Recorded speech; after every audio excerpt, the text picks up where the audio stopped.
comme si ce bas monde était éternel. Pressons-nous à réaliser les bonnes actions, de ta richesse avant ta pauvreté, de ton temps libre avant ta maladie, sous prétexte qu'il n'a ni assassiné ni volé personne.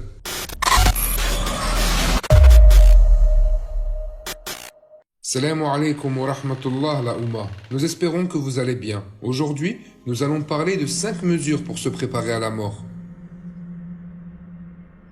Allah dit dans le Coran: كل نفس ذائقة الموت. Savez-vous combien de fois la parole a été mentionnée dans le Coran? 3 fois. Oui, 3 fois. Cette répétition confirme cette vérité, accentue son importance. Cela nous pousse à méditer et à réfléchir sur la mort, à être conscient qu'elle se manifestera tôt ou tard. Notons qu'Allah la qualifie de malheur dans la 4e sourate. En effet, le décès est un désastre, une catastrophe. Cependant, il y a un malheur encore plus gravissime, plus dramatique que cela. Le connaissez-vous? Le grand malheur est d'oublier cette fatalité, de la négliger, de ne pas s'y préparer, d'être insouciant, passif, comme si ce bas monde était éternel.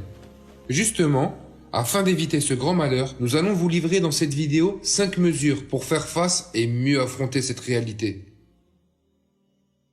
Première mesure, se hâter à accomplir les bonnes œuvres. Pressons-nous à réaliser les bonnes actions.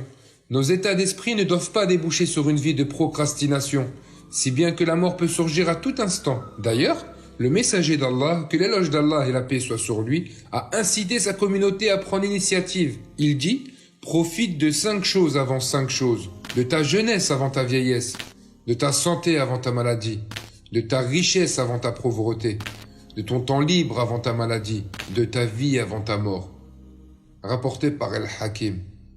Donc, il faut s'y prendre sur le champ, ressentir l'urgence d'améliorer notre relation avec Allah, ainsi qu'avec les créatures, et avoir la certitude que ce que nous faisons aujourd'hui conditionne notre situation lors de la mort.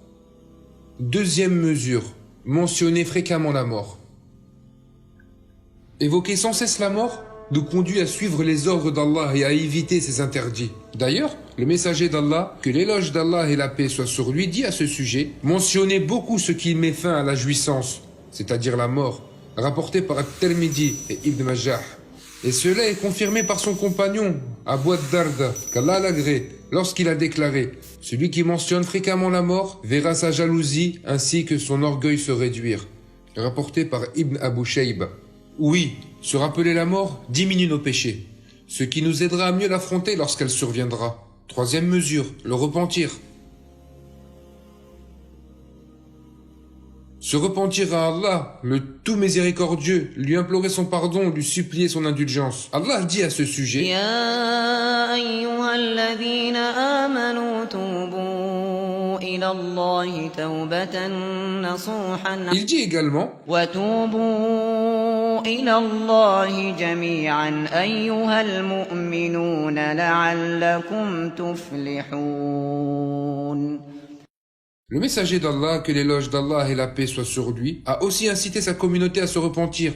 Il disait: ô homme, repentez-vous à Allah. Certes, je me repens à lui 100 fois par jour, rapporté par Muslim.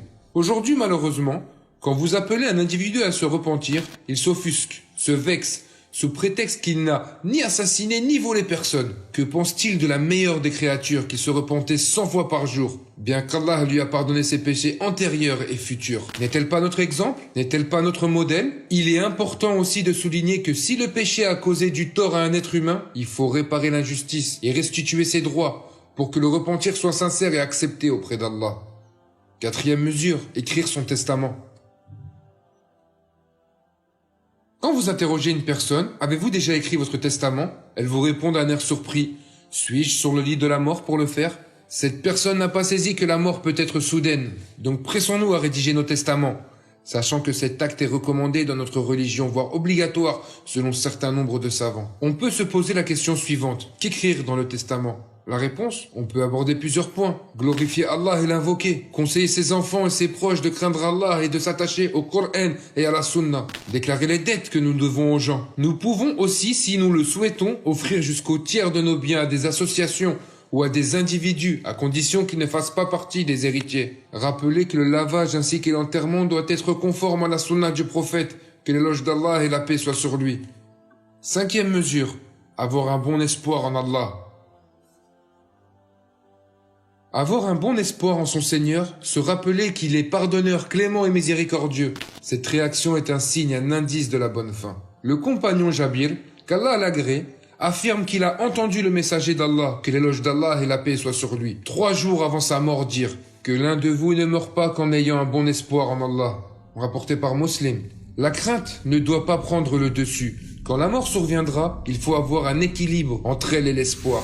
Un jour, le messager d'Allah, que l'éloge d'Allah et la paix soient sur lui, a interrogé un jeune homme agonisant. « Comment te sens-tu » Il a répondu « J'ai bon espoir en Allah et je crains mes péchés. » Alors le messager d'Allah a dit « Ces 2 qualités ne se regroupent dans un cœur sans qu'Allah lui offre ce qu'il espère et le protège de ce qu'il craint. » Rapporté par At-Tirmidhi et Ibn Majah.